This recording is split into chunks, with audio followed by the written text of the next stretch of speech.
Martin Schulz, who is the senior economist at Fujitsu Research Institute. Good morning, Martin. Initial reaction to these figures, were you surprised by how optimistic the large manufacturers are? Oh, we already saw that companies are really turning very optimistic, and that optimism is taking hold in Japan. Companies are working overtime and are sitting on a huge pile of cash by now. That certainly helps. But for the non-manufacturers, still the pessimists outnumbering the optimists, a -5 reading for their index.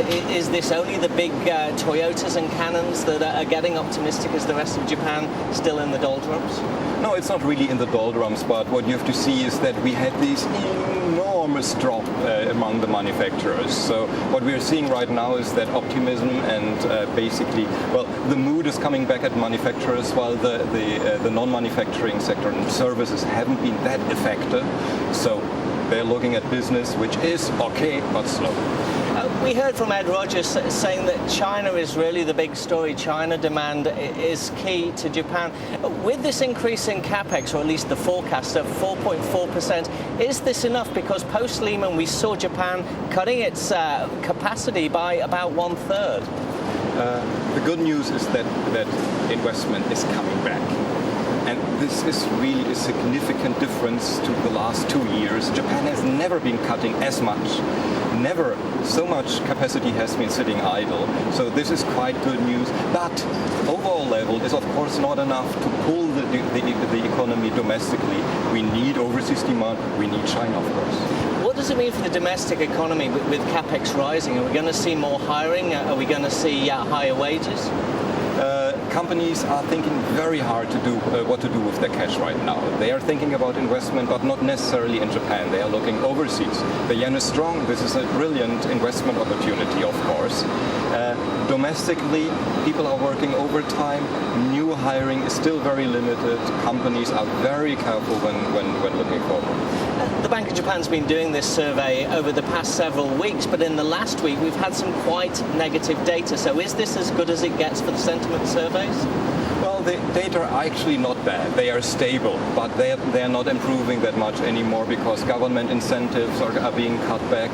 The outlook for the domestic economy is not as strong as it could be.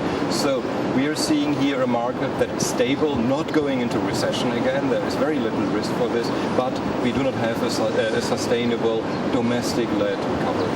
What is the Bank of Japan going to do with these results? Is it going to say, look, things are fine, everybody's optimistic, we don't need to do any more in terms of QE?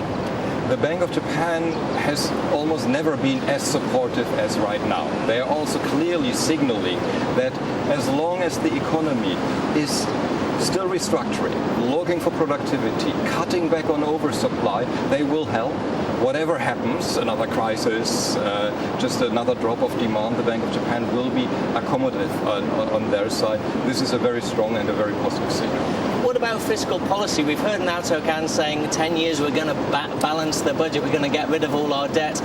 We'll talk about raising consumption tax, but maybe not in my lifetime, maybe 2 to 3 years down the road. Are we going to see anything actually coming out of this DPJ government? Well, people are getting already frustrated again with Mr. Khan and overall with the government. This is because of the forth and back and no clear-cut long-term vision how to get Japan into growth again. On the other hand, it's clear that with Mr. Khan and his current cabinet, the problem of the big deficit has really sunk in. So they are working on it, and I think we will see after the election in summer, we will see quite some improvement in terms of government strategies. Martin Schulz, thanks very much for coming out today. With me at the Bank of Japan, Martin Schulz, the senior economist at Fujitsu Research Institute.